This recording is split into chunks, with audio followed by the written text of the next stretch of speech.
जय हिंद। आज हम लोग योगा के बारे में जानेंगे। क्लास 12 में जो योगा का चैप्टर दिया हुआ है कि योगा कैसे जो है हमारे लाइफ स्टाइल डिजीज़ को क्योर करने में और प्रिवेंट करने में हेल्पफुल होता है। हम लोग योगा को उस नज़रिए से आज जानेंगे, समझेंगे और पढ़ेंगे। इससे पहले हम लोग चर्चा कर लेते हैं अपने योगा के सिलेबस के बारे में, अपने टर्म 2 के सिलेबस के बारे में। तो हम सभी जानते हैं कि टर्म 2 में सबसे पहले जो है योगा को ही हमें पढ़ना है फिजिकल में, ठीक है। और आप सभी लोगों के जो डेट शीट है वो आ गई है। आप सभी लोग अपने सिलेबस को भी सर्च कर रहे होंगे और सभी लोग काफ़ी ज़्यादा सीरियस भी हो गए हैं अपने पढ़ाई को लेके, जो कि आप हमेशा रहते हैं, ठीक है। तो आज हम लोग जो है योगा के बेसिक्स को थोड़ा सा पहले चर्चा करेंगे, फिर बाद में हम लोग योगा के बेनिफिट को जानेंगे और उसके बाद फिर हम लोग 1 बाय 1 जो भी हमारी लाइफ स्टाइल डिजीज़ हैं जो हमारी ख़राब लाइफ स्टाइल की वजह से हो जाती हैं, जैसे obesity, asthma, hypertension, back pain, ठीक है, डायबिटीज़, इन सभी के बारे में हम ये जानेंगे कि योगा कैसे इसमें हेल्पफुल है। उन सभी योगा आसनाज के आप जो है प्रोसीजर को जानेंगे, बेनिफिट को जानेंगे और उससे होने वाली जो कभी कभी कुछ लोगों को वो नहीं करनी चाहिए, ठीक है, तो उसके बारे में हम जानेंगे, ठीक है। आइए शुरू करते हैं। देखिए, योगा जो शब्द है ना, ये आप फर्स्ट ईयर में भी पढ़े थे, तो आपने ये जाना था कि योगा जो टर्म है या जो शब्द है उसकी उत्पत्ति हुई है संस्कृत भाषा के युज नाम के शब्द से, ठीक है। युज नामक शब्द से योगा का जो है डिराइव हुआ है, उत्पत्ति हुआ है। इसका अर्थ होता है यूनाइट या यूनियन, ठीक है, जोड़ना, ठीक है। किसको जोड़ना है भाई? तो इंडिविजुअल सोल को जोड़ना है डिवाइन सोल से। जब हम योगा करते हैं तो हम योगा के अष्टांग सूत्रों के द्वारा हम अपनी आत्मा को परमात्मा से जोड़ने का जो है प्रयास करते हैं, ठीक है।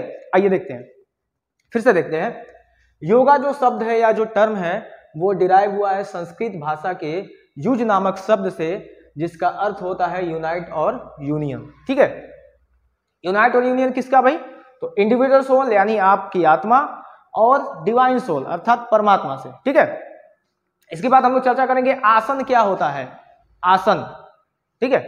तो काफी जो है ये दोनों महत्वपूर्ण है, आगे बढ़ने के लिए हमें ये जानना पड़ेगा, ठीक है। आइए थोड़ा सा देख लेते हैं।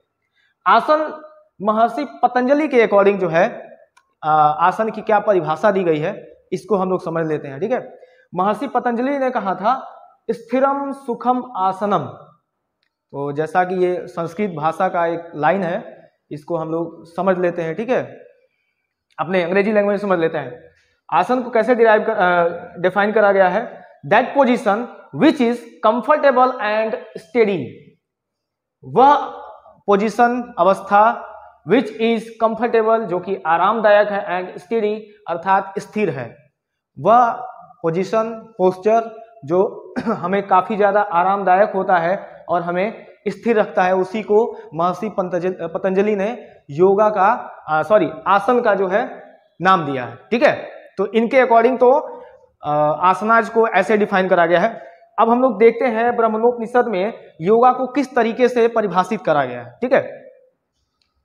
ये तो क्लियर है महर्षि पतंजलि ने, ठीक है। हमें आप लोग यहाँ पे हम लोग एक बात जानते चलेंगे कि महर्षि पतंजलि ने एक किताब लिखी थी अष्टांग सूत्र 247 BC में, जिसमें उन्होंने अष्टांग सूत्र में 8 जो है हमारे अष्टांग सूत्र हैं उनकी चर्चा करी थी और वहीं पे इसका जो है चर्चा भी है, ठीक है।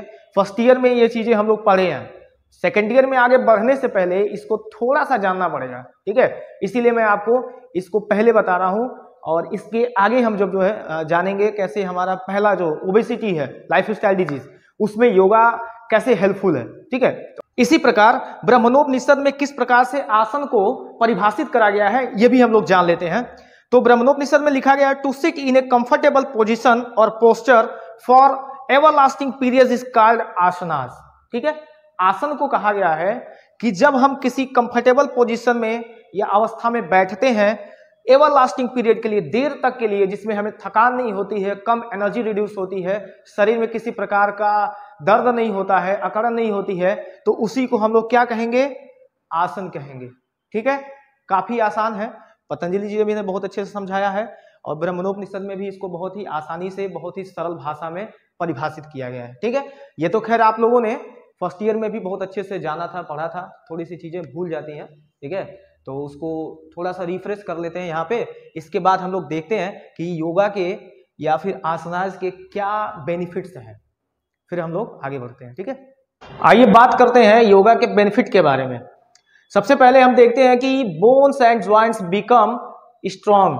अगर आप योगा का निरंतर लगातार अभ्यास करते हैं तो आपकी जो हड्डियां हैं, ज्वाइंट्स हैं, कार्टिलेज हैं, ये सभी क्या होते हैं, स्ट्रांग होते हैं। ठीक है, सेकंड है muscles become strong. Regular yoga के अभ्यास से हमारी मांसपेशियां भी क्या होती हैं, मजबूत होती हैं, उनमें लचीलापन बढ़ता है। Respiratory organs become efficient. ठीक है, हमारे जो रेस्पिरेटरी ऑर्गन्स है, लंग्स हैं, ठीक है, या फिर हार्ट की जो एफिशिएंसी है, ये सभी क्या हो जाती है, एफिशिएंट हो जाती है और अच्छी हो जाती है। हमारा जो डाइजेस्टिव सिस्टम है ये भी बहुत अच्छा एफिशिएंट हो जाता है, इसकी एफिशिएंसी बढ़ जाती है। लिखा हुआ है efficiency of digestive system increases. इसकी जो एफिशिएंसी है डाइजेस्टिव सिस्टम की वो क्या हो जाती है, बढ़ जाती है।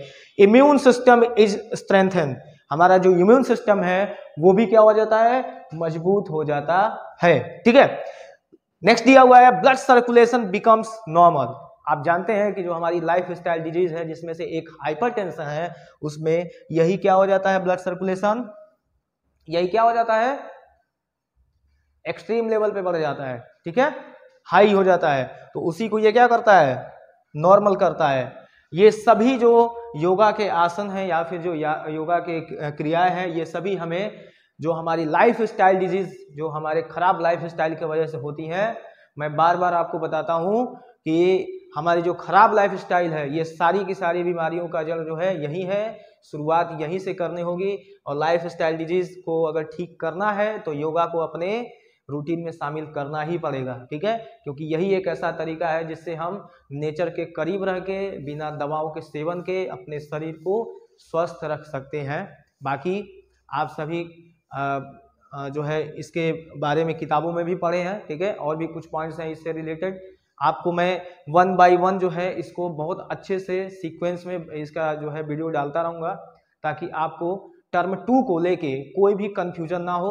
इसके बाद मैं एक एक लाइफ स्टाइल डिजीज के बारे में डालूंगा वीडियो, और वहाँ पे आपको जो भी योगा के आसन हैं जो उसमें हेल्पफुल हैं उनकी चर्चा होगी बहुत बढ़िया तरीके से। इसका हम लोग एक शॉर्टकट भी देख लेंगे जो आसानी से याद करने में आपको हेल्प करेगा। ठीक है, तो आप लोग इसका एक ना हो तो रफली नोट्स बनाते चलें।